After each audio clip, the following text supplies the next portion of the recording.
Salut, alors tout d'abord avant de commencer la vidéo j'aimerais vraiment vous remercier pour vos retours sur la vidéo sur les manois. Plus de 100 000 vues et quasiment 2000 commentaires, c'est énorme, alors merci infiniment à vous tous. Du coup comme promis je ferai une vidéo sur les mangas chinois. Bon après pour la date je préfère ne rien dire mais ça sera pour bientôt. Parce que ça demande quand même pas mal de temps à faire. Enfin bref, fin de la parenthèse et commençons la vidéo. Tous les animés de l'été sont sortis et j'ai même fait une vidéo d'ailleurs sur mes attentes de celle-ci. Certains font déjà beaucoup parler d'eux comme Dr Stone, Fire Force ou encore Vinland Saga. Cependant d'autres sont moins sous les feux des projecteurs. Mais ne vous inquiétez pas car aujourd'hui on va y remédier en parlant d'un animé qui vaut vraiment, mais vraiment le coup d'œil. Alors salut à tous, c'est Shizer et on va parler de Hanabudu Kisetsu.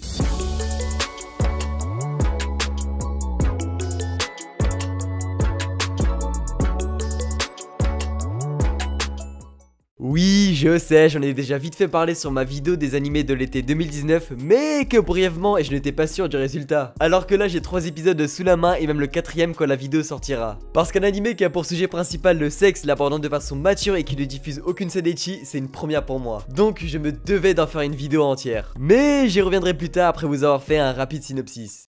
Nous nous retrouvons dans un club de littérature composé de 5 filles. Ces dernières, très innocentes, vont tomber sur un livre parlant de sexe. À la fois gênées et intriguées, elles voudront en savoir plus sur cela. En même temps, c'est toujours mieux que de lire de la poésie. Après, c'est vrai que pour certaines personnes, parler de sexe pour la première fois de sa vie au lycée, c'est un peu en retard, même si ça n'a rien de bizarre. Mais je vous rappelle qu'on est au Japon, la culture n'est pas la même et certains sujets ne s'abordent pas aussi facilement qu'en Occident. Enfin bref, du coup, on va suivre les 5 filles dans leur quête de savoir sur le sexe, ainsi que leur première histoire d'amour. Enfin bref, voilà pour ce qui est du synopsis. Alors comme je l'ai dit plus tôt, l'anime va parler de sexe de façon mature. Enfin, mature, c'est un peu généraliser le truc parce qu'on suit des jeunes lycéens et pas des adultes. C'est plus genre comme une tranche de vie, pas de scène gênante dans le sens ecchi, c'est vraiment mignon comme univers. Et c'est franchement une très bonne surprise pour moi pour le moment. Je me tape de ces barres devant les épisodes, je vous dis même pas. Après, faut pas croire que ça parle que de sexe. En effet, il y a eu des passages par rapport aux filles qui se font accoster dans la rue par des mecs qui les voient comme des objets sexuels. Ou encore les filles qui se font insulter de tous les noms parce qu'elles traînent avec un garçon populaire et que les autres filles sont soi-disant jalouses. Ce qui est d'ailleurs très récurrent dans les school life, j'ai l'impression. Et franchement, c'est super sympa de voir ça. Enfin...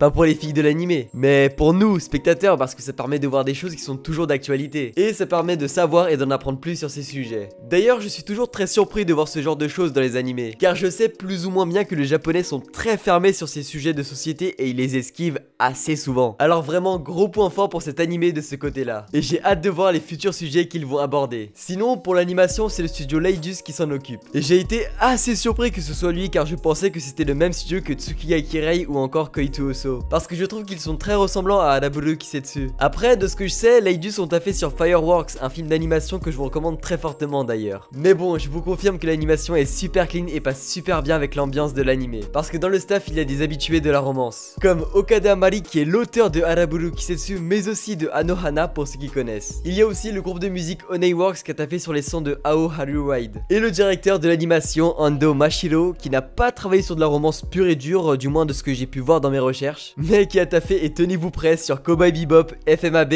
ou encore Neo Genesis Evangelion. Ça sera pas très utile pour de la romance, mais voilà, juste pour savoir qu'il y a un bon gars derrière Hanabudu Kisetsu. Sinon, l'anime n'est dispo sur aucune plateforme, du moins j'en ai pas vu une qui a pris les droits. Après, s'il y en a une, bah dites-le moi dans les commentaires. Mais au pire, il est dispo sur plein de sites de streaming, il suffit juste de taper Hanabudu Kisetsu épisode 1 VostFR et vous allez trouver. Voilà, ce sera tout pour cette vidéo. J'espère qu'elle vous aura plu, alors n'oubliez pas le pouce bleu, le commentaire et l'abonnement. La petite pub sur YouTube, ça fait toujours plaisir pour m'aider à acheter une caméra. Et de me rejoindre sur Twitter et Insta ainsi que sur le Discord de la chaîne. Et en attendant, je vous dis à la prochaine, c'était Shizer, ciao.